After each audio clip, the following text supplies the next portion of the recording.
L'actualité locale et régionale en continu. Grand Lille TV, toute info.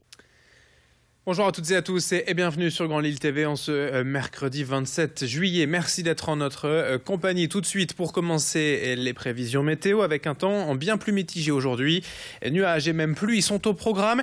Des averses par intermittence et une ambiance plus automnale avec des températures forcément en baisse. Entre 21 et 22 degrés de prévu cet après-midi à Lille. L'actualité régionale à la une de cette édition et une première image pour évoquer la fin des réductions des frais scolaires pour les familles nombreuses. L'éducation nationale avait annoncé en mars dernier qu'elle mettrait fin à cette aide dès la prochaine rentrée de septembre.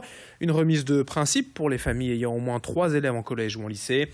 3 enfants dans le secondaire permettait une remise de 20%, 30% pour 4 enfants, 40% pour 5 et la gratuité pour 6 enfants. D'après les associations, 180 000 familles seraient impactées et une vraie hausse du budget rentrée est donc à craindre pour ces foyers. Les bénévoles de l'association Jumeaux et Plus ont déjà écrit au conseil régional et départemental pour pallier cette baisse de subventions. Les familles craignent désormais que cette remise sur le prix des cantines et autres frais scolaires soit également supprimée en primaire dans les prochaines années. Explication au micro de Clotilde Leguévac. Ce qui nous amène aujourd'hui, c'est donc la suppression des remises de principe. Donc ces remises qui étaient accordées aux familles aux familles de 3 enfants et plus. Donc une remise sur les frais de scolarité, notamment pour les internats, l'entrée en internat et la cantine.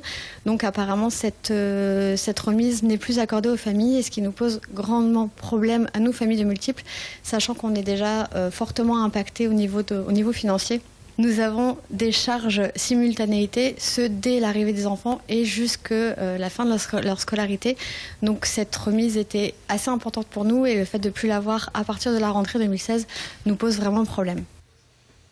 Autre image dans cette édition, une idée de sortie pour l'été, la découverte de la métropole lilloise à travers le tramway. Au départ de la gare Lille-Flandre, cette visite guidée vous mènera jusqu'au centre-ville de Roubaix. Le long du grand boulevard, l'histoire vous est contée à chaque station. La ligne traverse la Madeleine, Marcq-en-Barœul, mais aussi Croix et Wascal. Le trajet se fait avec une guide touristique à bord du tram et est émaillé de diverses anecdotes pour tout connaître de l'histoire de ces villes, l'architecture, roulée et famille industrielle de la région. Puis une fois le tram arrêté, vous pourrez découvrir le centre-ville de Roubaix avec une visite à pied. Ce circuit est organisé conjointement par les offices de tourisme de Lille et de Roubaix.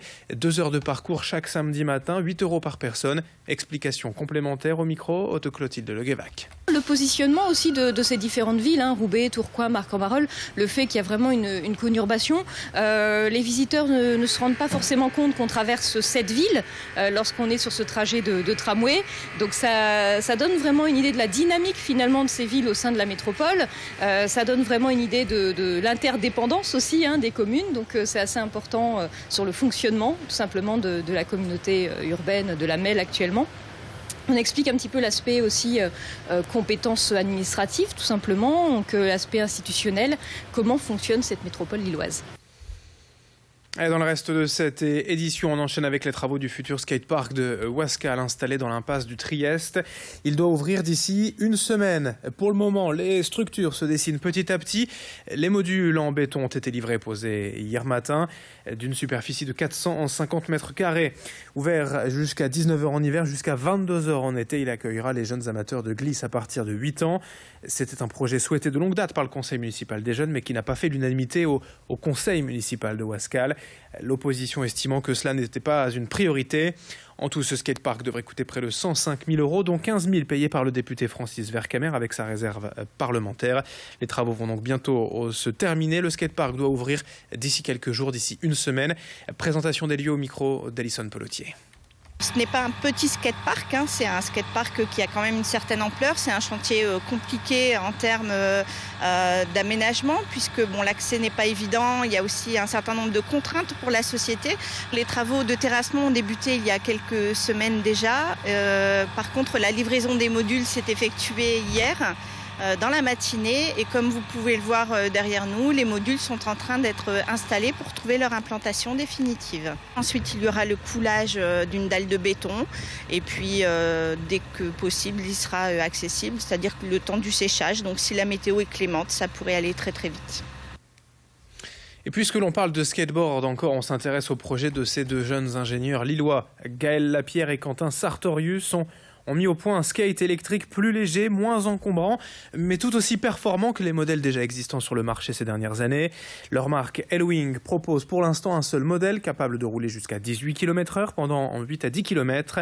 Et ce qui fait la différence surtout, c'est le poids de l'objet facilement transportable à la main quand il ne roule pas. Le contrôle du skate se fait par télécommande et la charge par connexion USB. Leur prototype est disponible sur Internet pour 499 € prochainement dans plusieurs boutiques lilloises dont Altermove. Présentation avec l'un de ces deux créateurs, lillois au micro de Clotilde Leguebac. Avec celui-ci, dans les conditions optimales, on peut faire 10 km. En réel, pour un adulte, c'est souvent entre 7 et 8. La vitesse de pointe, c'est 18 km/h et il pèse 3,5 kg. Notre cible, c'est les citadins qui aiment les sports de glisse. Donc qui veulent répondre à leurs problèmes de déplacement urbain et qui en même temps attendent que les vacances pour aller faire des sports de glisse, quels qu'ils soient. Et donc d'arriver à matcher les deux pour rendre les déplacements urbains un plaisir, alors que pour beaucoup, c'est quand même pas ça. Fin de ce journal. Dans un instant, à suivre la météo et l'infotrafic. L'info continue dans un instant. D'autres éditions à suivre tout au long de cette journée en ce mercredi 27 juillet. Très belle journée à toutes et à tous sur Grand Lille TV.